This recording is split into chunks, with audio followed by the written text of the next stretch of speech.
grade. You're sitting right in front of me, but it's Tuesday, not Thursday, May 28th, as we'll get into our little talky thing. We've done a picture with you guys. So today's talk is different than last week's, where it's not stories as much as me just having that conversation with you. Did I show you pictures of me from last year, or from 7th and 8th grade? So this was pictures I had. That was me in 7th grade, and then that was my best friend, who's still my friend to this day. And then that is Mark and Mike, who are my two friends throughout all of junior high. That was then. This is now. It'd be kind of hard because they went the other direction.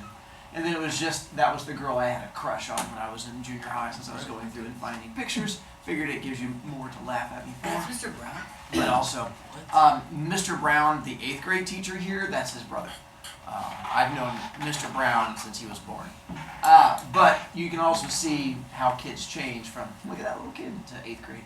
They look all adorable in 7th, and they're all scary in 8th grade. You guys are close to being in scary form. I know. Hi, Daryl. I didn't know they had cameras in the 17th century. Those are drawings. They just had really good artists back then. Nope. They had to use the muses. Good use of muses on that one. So today is a little bit different. This is back when I had that first conversation with students. This is that first conversation I had, although it was a mix of stories from last week and then conversation. Now it's sort of spread out. So I have notes up here because I have like an hour and a half worth of talking I could do, but I'm only going to do like 30 minutes with you guys and make sure I follow the right ones. But here's what I want to get to. I told you guys stories last week so that today would have meaning. So that I opened up and sort of shared my deepest, darkest, worst moments, so that today you would give weight to it, and hopefully it would have a bit more understanding for you. What I've done is I've come to understand this is your last year of being innocent. And I'm not even sure how innocent would work here, but from talking to my kids in the past, when I mentioned like a week or so ago about the fact that I have the drinking, drugs, students who have made those choices, and the fact that it's coming up soon in 8th grade, and I realized when I said that in a lot of my classes, a lot of students gave me surprised Pikachu faces when they're like, what? Kids around here? And the answer is yes, I know I have 7th graders this year who are making those choices. Actually, I know I have 7th graders who are making those choices this past weekend from kids who have been coming to talk to me. But what I've realized is that your parents are still going to treat you like little kids, but you are no longer little kids. You guys are on the edge of being young adults, and more importantly, the world doesn't care if your parents think of you guys as grown-ups or not. The world is going to be presenting you with some big kid scary choices. It's coming up soon. Either this summer or next year, you are going to be confronted with some big kid choices. You are going to be confronted with drugs and alcohol. You're going to be confronted with having an opportunity to break the law, get in trouble. You're going to have a chance to be friendly with somebody in ways that you are way too young to be friendly with. That's coming. I know that from talking to my 8th graders. Even today, my second period where I don't have kids, I had a group of my 8th graders from last year who got out of class and came to sit in my room, and I sat and talked to them for like 20 minutes. And I was asking them, so me giving my talks today, have you guys seen what I talked about? Have you seen kids drinking? Do you know kids? And all of them were like, uh-huh, and we could give you names. So it's coming for you guys soon. Why I told you guys my stories last week is that you understand that it's okay to screw up. I screwed up a lot in my life, and I still turned out okay. You guys are going to screw up in your lives, and I want you to understand that it's okay to screw up. Making a mistake is not the end of the world. What you learn from that mistake is what makes the difference. At no point in your life should you stop making mistakes. You should learn from them and get better from them, but you should keep making those mistakes. What I want to do is help you not have mistakes that ruin your life, not have mistakes that have long-term damage to them. Sorry. So here's my thinking. For some of you, this is my last time to talk to you, and tomorrow is for some of you the last time I'm ever going to see you. Because after tomorrow, if you don't want to see me again, you won't. And some of you will never see me again. You'll go through 8th grade on the other side of the building, and your class will never bring you near me, and so you'll have a different lunch period, and we just never interact. You guys will go on to high school, and because I won't be there and you won't reach out to me, you will grow a different direction, and I'll never see you again. I'm aware of that, and it's not easy on me. It's one of the reasons why I don't like the end of the school year, where I know a lot of teachers do look forward to the end of the school year. I don't. End of the school year messes with my head because I like you guys, because you guys have made me enjoy my classes. I've enjoyed getting a chance to talk to you. That end of the school year makes me sad because it's like knowing the last time you're going to see a friend. Don't get me wrong, I'm not saying you're my friend. I'm saying I like you. And I want to be able to have some impact on you moving forward. I want you guys to make good choices. And that's what worries me, especially in this class. I've been teaching long enough that when I look at you guys, I see two paths in front of you. A path of light and good choices, and a path of darkness and bad choices. For some of you, those bad choices are going to be dropping out of school, teenage pregnancy. It could be just cheating. It could be the idea of drugs, alcohol. I'm not dumb. I know those things happen with my students, and I know kids go down dark paths, and I don't want that for you. But along those same paths, some of you have different widths to your path. Some of you I look at, and I think your path of good choices is very wide. And the fact is, I'm not worried about you. I think that there is a good chance you're probably going to turn out all right, either because of parents, family, friends, that I have faith in you. Others of you, your paths are equal. You don't know which direction you're going to go yet. You are surrounded by people who make poor choices. You have opportunities to ruin your life that other kids might not. You have family that are alcoholics or use drugs, or you have boys who are flirting with you way too early than they should be. And so it's things like that that worries me for you. And I'm aware that I have kids this year that have really messed up home lives. I'm way more aware of that than I think kids know I'm aware of. That I listen to a lot more than what I talk. And the number of kids who come back and talk to me, either 7th grade or 8th grade, that I know I have kids this year who are struggling, either with trauma or home life. I know I have kids who deal with alcoholics at home. I know I have kids who deal with parents who abuse drugs. I know I have kids who are also dealing with just parents who don't pay attention to them and ignore them. And that's made it rough on me this year, knowing that about you guys. And I try to help you as best I can. And part of the way I try to help you is how I run my class, by holding you guys responsible for the choices you have made. And part of what I want you to understand is that my holding you responsible for your choices, whether it was Struggle Town or Simpson Sheets, standing up in class, hallway, whatever it may have been, at no point this year was it because I did not like you. It was the exact opposite. It's because I like you and because I care for you, I do those things. I've learned I have students who have home lives where they're not held responsible for their choices. And you guys know these kids. You are aware that there are kids who stay up late, who get detentions, who fail classes, any number of things that you tell me you would get in trouble for, they don't get in trouble for at their houses. And it seems like a good thing if you could be 12 or 13 and do whatever you want and not get in trouble. But that's not a good thing. That's a bad thing. Because getting in trouble for your poor choices means an adult cares about you. When you got in trouble in my class, it's because an adult cared about you. This adult, I care about you. And I know that I have kids who go home and don't have repercussions for their choices. Even though I know you say you get in trouble, but deep down, you know you can get away with a lot. And I've tried to hold you responsible for that.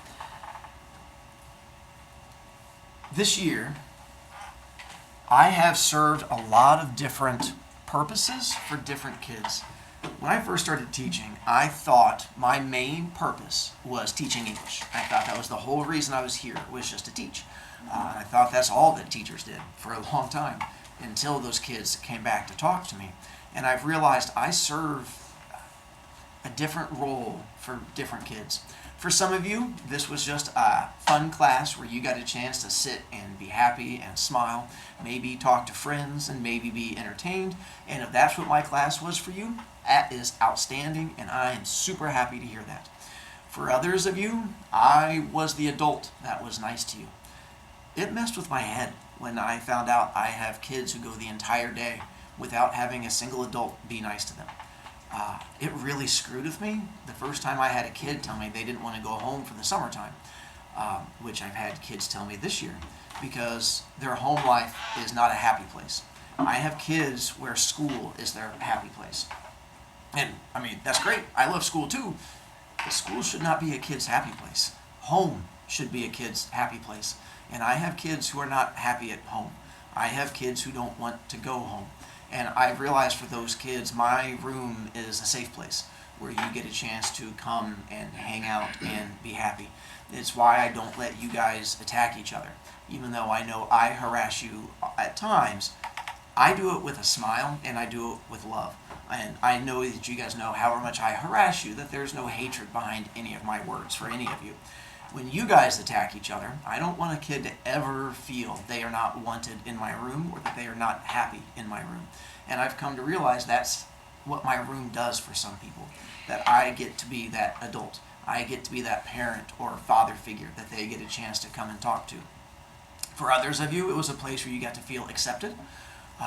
The number of kids I have who don't feel accepted by their friends or by their parents or by other adults, and you know you can come to my room, and no matter how strange, weird, abnormal, different you may be, you will be accepted, and I will enjoy having your presence in my class is a thing that I have prided myself on. And I will tell you also, this year, if you have spent an entire year in my class and you don't think that we have a connection in some way, I disagree with you. That even if you have not talked to me, or if you have just sat in my class and don't feel that connection, I feel one with you. That you having been in my class and me having had you in here means I feel connected to you. And moving forward from today, if you ever want to reach out and talk to me, I'm always more than happy to listen to you guys. All right. So, sorry, I'm trying to think of so many different directions I want to go, and I know we have a shorter class period in general. Let's go with this. Today's talk is not going to impact all of you. Some of you it's going to hit a little bit harder. I've realized that for some kids, you sit there and you smile at me and you listen to me talk, but this does not necessarily have a whole lot of weight for you. If you come from a happy home life, then there is every chance this will not have as big of an impact for you. If you come from a home where both of your parents are still together and not divorced, and they have dinner with you, and they tell you that they love you on a daily basis, and your parents hug you, and you get along with your siblings, that is outstanding, and that is amazing. And you also have to realize it's rare, and not every kid has that. And it wasn't until junior high where I realized that myself. I grew up thinking that every family was like my family. And my family is one where my mom and dad were great, and I loved them, but I had alcoholism in my family. I am the only member of my family that has not been in jail. I've only been arrested. Most of my family members have been in jail. I am one of the only members of my family that does not have any kind of addiction to something, which is something that most of my family members have. And I remember in 7th grade thinking that every kid had alcoholic grandparents, because that's how my grandparents were, where you couldn't be around them in the evenings because of them being drunk. I thought every kid had an uncle or someone in their family who was in and out of jail for cocaine abuse, because that's what I grew up with. And it wasn't until junior high that I realized not everyone has that same life that I had. And I think that's the same thing a lot of junior high kids go through, where it's easy to assume that every kid has the same life that you had up to this point. And a lot of you guys at this age are starting to become aware that that's not true, that there are kids around you who don't have the same life you do. That I have kids who go an entire day without having a single person be nice to them. And it's rough. I have kids who go an entire day without having someone say, I love you, or having someone hug them, or having someone care about them. And that's rough to go through as a kid. And what you have to realize is when you're 12 and 13 years old, and you go through that, and that is your home life, it makes you angry. It makes you unhappy, and it makes it unfair. And those kids are not happy people. Not through any fault of their own. It just sucks. And when those people and those kids are unhappy, they are the ones that lash out at others. In 25 years of talking to kids, I have never seen or known a kid who was a bully and happy. They don't exist, to my knowledge. There are no kids out there who are mean to other people but are also happy at the same time. And that's what worries me, is I see kids who are mean this year, who have anger in them. And that tells me that there is unhappiness in them. That's the first sign that there is something going on in someone's life, is when they're mean to other people. That is your first clue that someone is struggling. One of the toughest things I've ever learned as a teacher is, one of the things that's written up there behind me, is that the kids who come from a good home make my job easy. If I could have a class full of kids who come from good and happy homes, teaching would be easy. Also, my job wouldn't be as important. Those kids don't need me as much. Those kids are not the ones who need a caring adult in their life. The ones who need me the most are the ones who struggle, are the ones who are unhappy and lash out. I tell you that so that you understand that about the kids who are around you. It is easy for your circle of awareness to just be you, but understand that the kids around you struggle. The kids in your classes are having a hard time. We have kids in our grade this year who are literally homeless, who live in a car with their parents and come to my class every day. I have kids who deal with alcoholic parents, who go home and they can't go to sporting events because their parents can't drive at night. And those are kids who sit next to you in class. And those are kids who struggle with things in class. And it's partly why I want you guys to be the ones that are friendly to other people, who are nice to other people. It's how I've tried to set an example for you this year.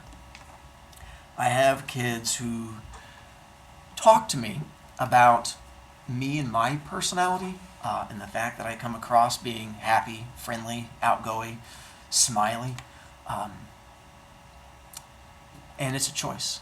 And it's a choice that I think you guys can make, that I did not know I could make when I was a kid, was the fact that you can sort of choose your own path in life.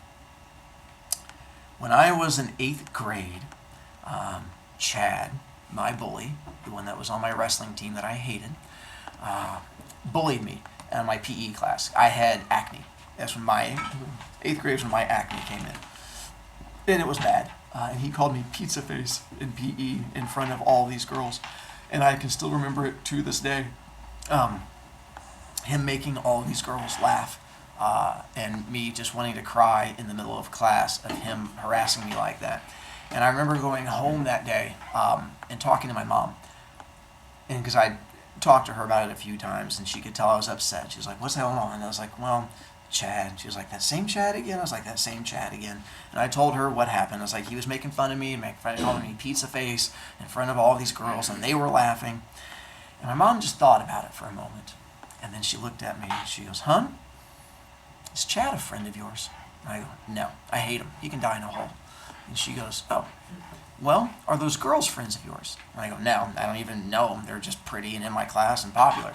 And she goes, "Huh, so he's not a friend of yours and they're not friends of yours." I go, "No, not even close." She goes, "Then why do you care?"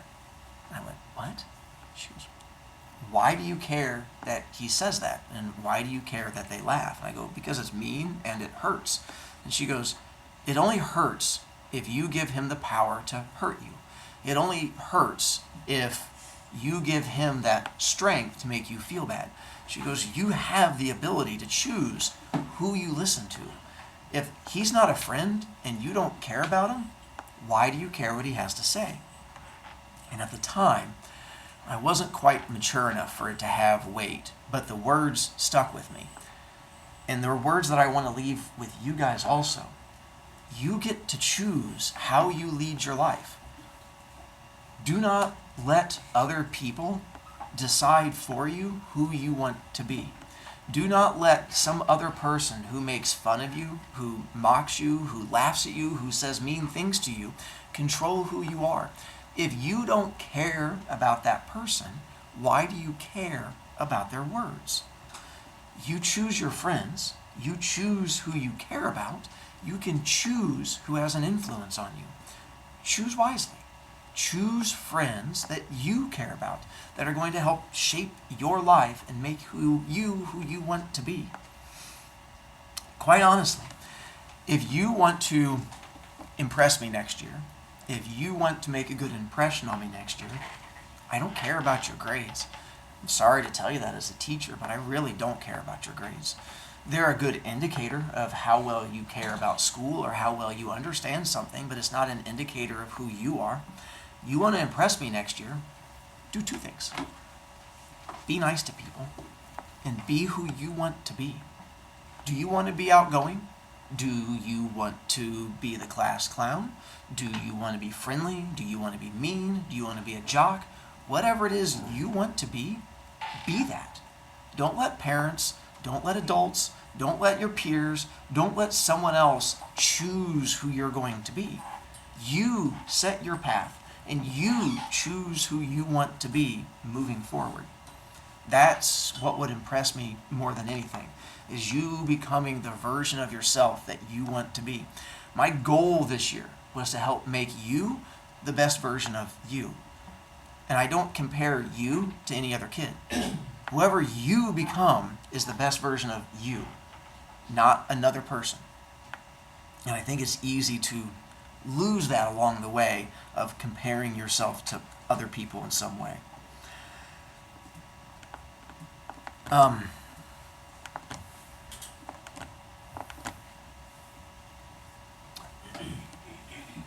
I want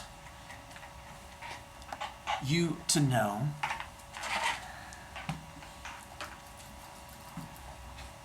that my room is always open. I used to think that I could figure out which kids have hard home lives and which kids struggle, and then I've learned I can't, and that I used to know when I gave this speech at the end of the year which kids I was talking to, and I could guess which kids were the ones that needed to hear these words and which kids would just sit there and stare off into space. And then I learned I don't know. A number of times I would have those kids who I thought had everything going for them, who had the A in my class, who seemed happy and have all those friends who were on a sports team, and they were the kids who would come back to me in 8th grade and tell me how awful their life was. So I've learned I don't know. But here's what I will tell you, is that my room is always open to you. I've talked about 8th graders who come back and talk to me. That is open to you also. Regardless if you have spoken to me this year or not, if you want to reach out, sometimes it is nice to know that there is someone who will listen to you and not judge. And I will absolutely listen to you and not judge. Whether it's in person or you can reach out to me via email or through Remind, Those of you who have access to Remind, I check it all summer.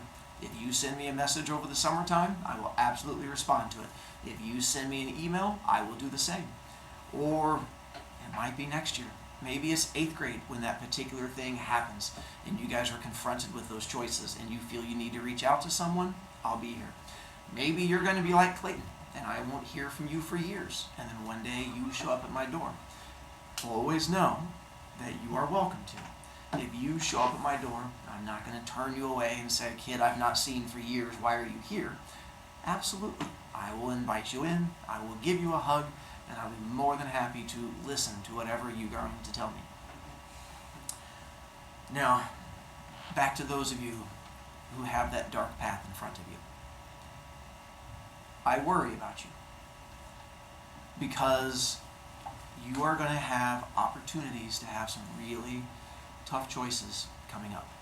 Some of you guys have already had those tough choices in front of you. Some of you may have already started down that dark path.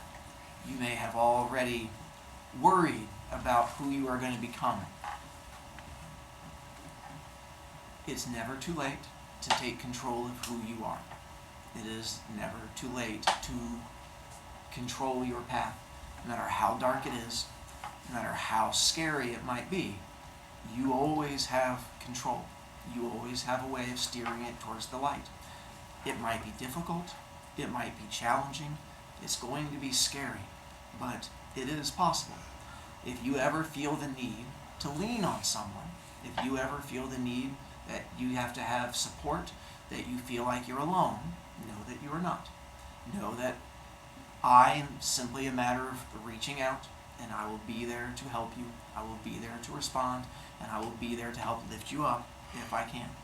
It's why I teach and why I do what I do. Those of you who are in my room this year who just got to enjoy my class, thank you. I really did enjoy this year. I know going into this year I was not looking forward to it after everything I've heard, but I would not change this year. I would not change this class. I've enjoyed 4th period. Even if I have to make fun of you guys sometimes and harass you at times and not let kids come into my room who jump up and smack my ceiling panels, I've enjoyed you guys. I've enjoyed interacting with you, and the personality you guys formed as a class has meant a lot to me, and I thank you for that.